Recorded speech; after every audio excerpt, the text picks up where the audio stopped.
If you were not a machine, I'd suspect you of delusions of grandeur.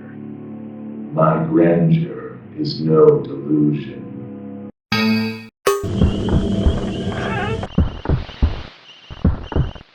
Mein Schwein! Mute is a science fiction novel written in 1981, where the most unremarkable man alive, known only as Not, teams up with an attractive woman, a clairvoyant hermit crab, and a telepathic weasel to battle lobotomites on behalf of a planet-sized computer. And through my little research, I found that its author, Piers Anthony, is somewhat notorious. Best known for his long-running Xanth series, he's an author that many readers enjoyed in their teens, only to return to him as adults and find themselves a little disillusioned, and to have mixed feelings at the very least. Personally, I hadn't heard of him before Mute. I found the novel at half-price books, saw the cover, read the blurb, and was intrigued, and I was helped along by the $1.25 price tag. But what really sold me was not the discount or the author's reputation. It was the promise of a psychic weasel and a telepathic hermit crab. But, what exactly gives these critters their psi powers? Let me explain. We need to talk about mutants, or mutes. In this setting, mutants are recognized either by their physical deformities and/or their psychic abilities. They can have both. Now, these mutations can range from mild, such as having extra digits, or being able to heat water to boiling, to extreme, such as being a mound of pulsating flesh, or teleporting others around at will. As for how these mutes come about, it's the result of long-distance space travel. You see, during transgalactic voyages, a male's sperm is temporarily mutated. If he fathers a child within 30 Earth days of his return, there's a risk that the offspring will be a mute. And this applies to all males, regardless of species. So you get psychic chickens, pyre rats, so on and so forth. So normally I'm not drawn to wildly outlandish, silly novels. I prefer my fiction to have a more grounded tone. And at first glance, this book definitely fell into the absurd category. But I decided to give it a go. And within Mute's Galaxy, I find that it works.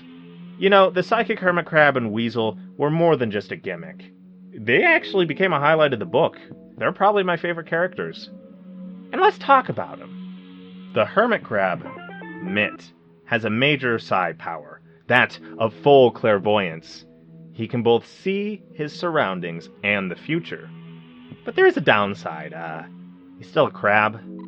Complex visions are often beyond his little crab mind's ability to fully interpret, understand, or explain. Also, there's another problem. Mitt can't speak. He communicates by clicking his shell, so kind of like a Morse code.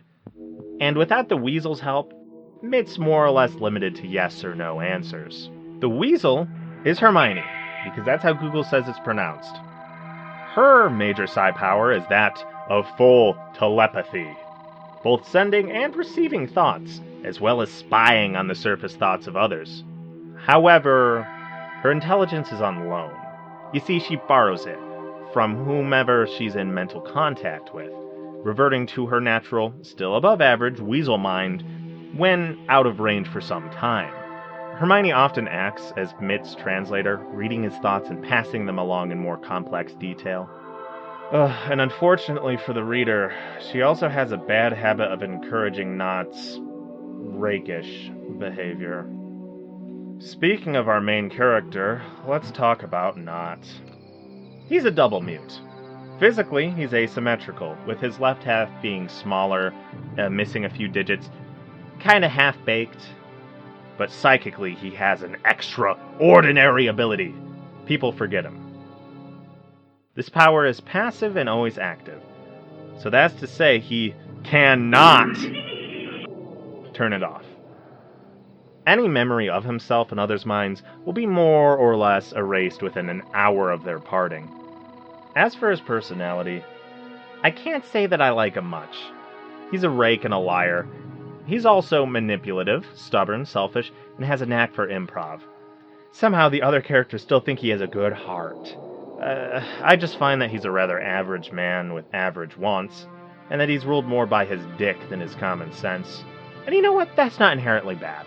I have a healthy respect for the common man, as, after all, not everyone can be a hero. Their rarity is what gives them value. But, back to what I said just a moment ago. Not is heavily motivated by sex. And this book, frankly, is very horny. Now listen, I don't care if others enjoy a little bit of page-turning passion, but erotically charged books, they're not for me. Mute's proclivity for provocative moments is especially prevalent in its first part, and it makes it particularly painful for a Sam to pursue. I actually almost stopped reading Mute due to this first part. It's not ideal. And then there's Finesse, our second-ish main character. She's not there for a fair bit of the middle section. She works for the CC, more on it in a moment. She's very pretty and extremely dogmatic in her beliefs. Her assignment, courtesy of the CC, is to seduce Knot into their cause and then assist him much later in the plot. There's honestly not much more to say about her other than the fact that Knot's very, very into her. However, I will say, in the first part of Mute, there is a ray of sunshine. That is when we finally meet the CC, the coordination computer. Its job is to track the millions of people, catalog their mutations, oversee their activities, and make sure that planets are settled, supplied, and productive. And, in practice, the CC is the true ruler of mankind, despite the existence of a galactic government. Without it, human civilization would collapse. And Knot, naturally, distrusts it. The CC replies with this. No human motive. I am like a force of nature, completely indifferent. I perform because human beings have directed me to, and I follow programs instituted by human beings. Had they wished me to take human feelings into account, they would have programmed such considerations. It's a good moment, and it gets better. The CC introduces a mutant who can send others forward in time. The process is elaborate, so I won't explain it here, but this was great. And then Knot does his best to ruin it. He argues and fights the CC at every turn. Inevitably, of course, Knot fails and joins anyway. And then he more or less shrugs it off with, well, at least I tried to resist. This entire section would have been a lot more enjoyable if Knot wasn't such a horny asshole. On to the second section. This one was great. My only complaint is that there was a mildly confusing time skip that's never fully explained. But whatever, that quickly redeems itself with some very exciting news. Knot, Mitt, and Hermione are separated from Finesse, meaning that Knot is significantly less horny, although it's still there, and as a result, everything is much more entertaining. Ah, yes, and we also kick this section off with an epic rat fight. Knot remotely co-pilots Hermione's body to battle the Psi-Rats. Plot point, Knot is trying to rescue Finesse from the bad guys. So, Knot picks up a merry band of weirdos, a mermaid mutant with a vile flesh fin, an old lady who weaponizes stink, and the grotesque, who is grotesque. But what could be better than battling rats and having a group of weirdos?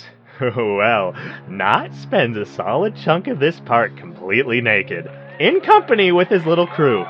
And by chunk, I mean from pages 217 to 269, 52 uninterrupted pages. I feel that this is vital information for the discerning reader because it amuses me immensely. Alright, once the group forms, or maybe slightly before it, Mute does that thing that most epic or awesome adventure novels do. Having the characters muck about in the middle of nowhere doing normal adventuring things. Now, these sections rarely push the plot forward, meaningfully, that is, but they do show off character skills, personalities, and group dynamics. In this case, it's really highlighted how well Knot, Mitt, and Hermione work together. Interestingly, this is the point where the story finally hooked me. Most novels front-load the fun to draw the readers in. Here, it was a slog at first, but this second section pulled me back from the brink. My interest carried over all the way into the third part as well, until the end.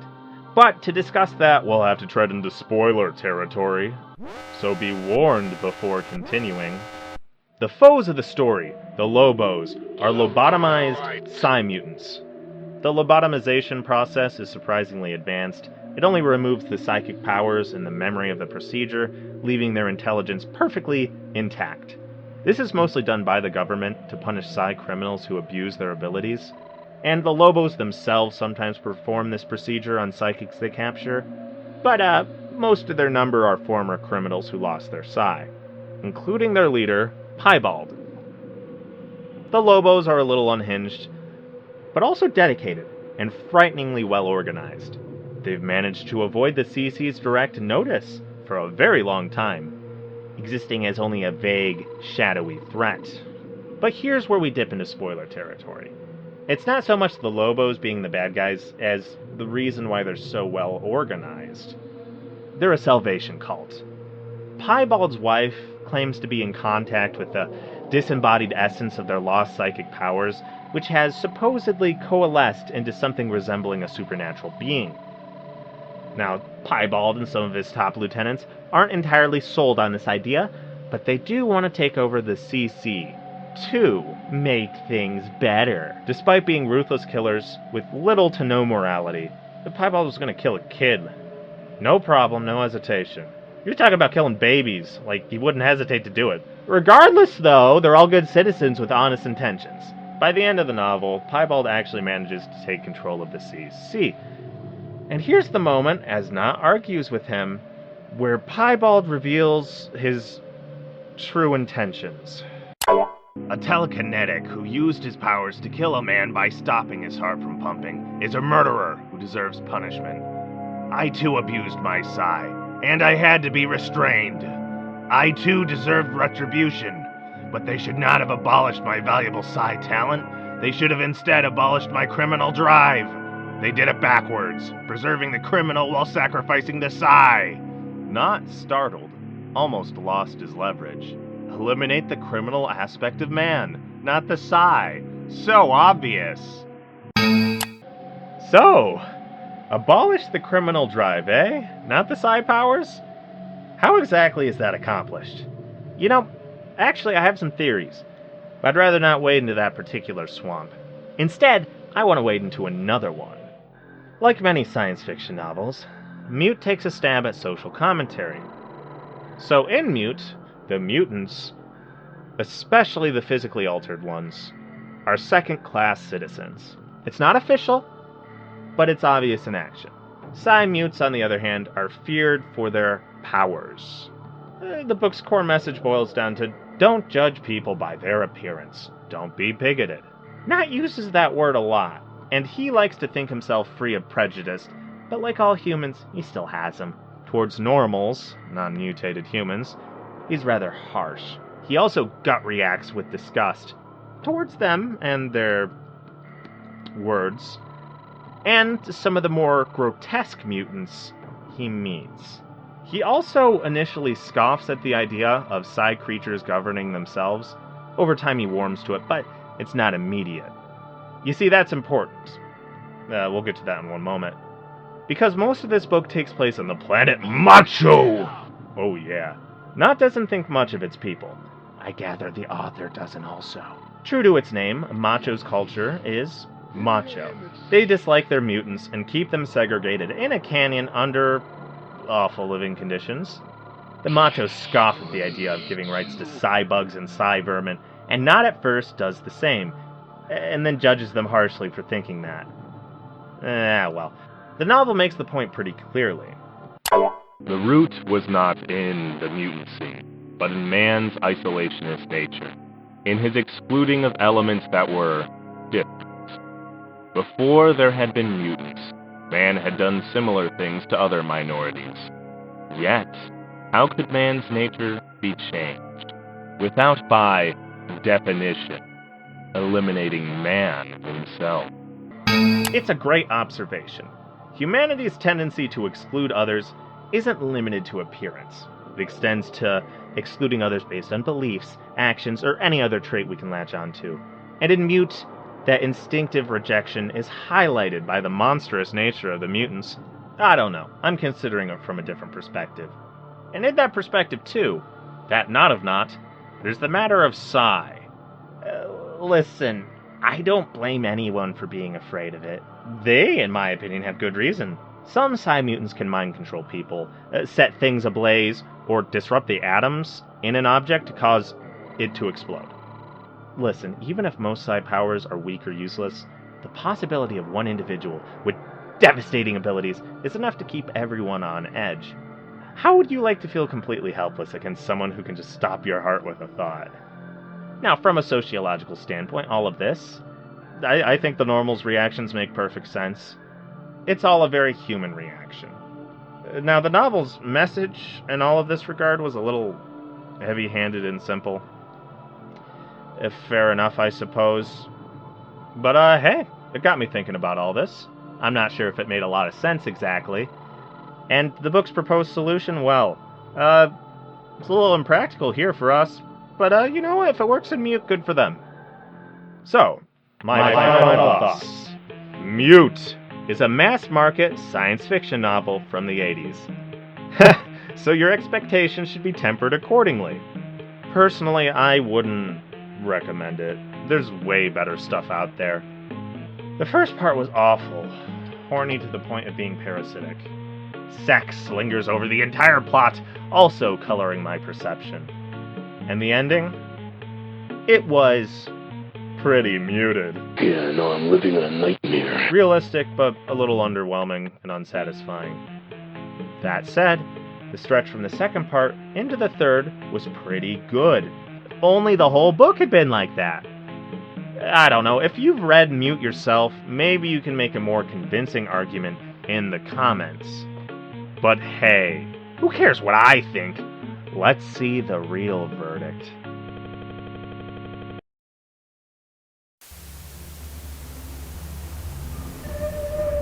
Magic 8 Ball.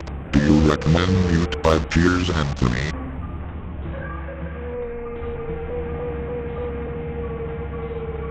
Without a doubt.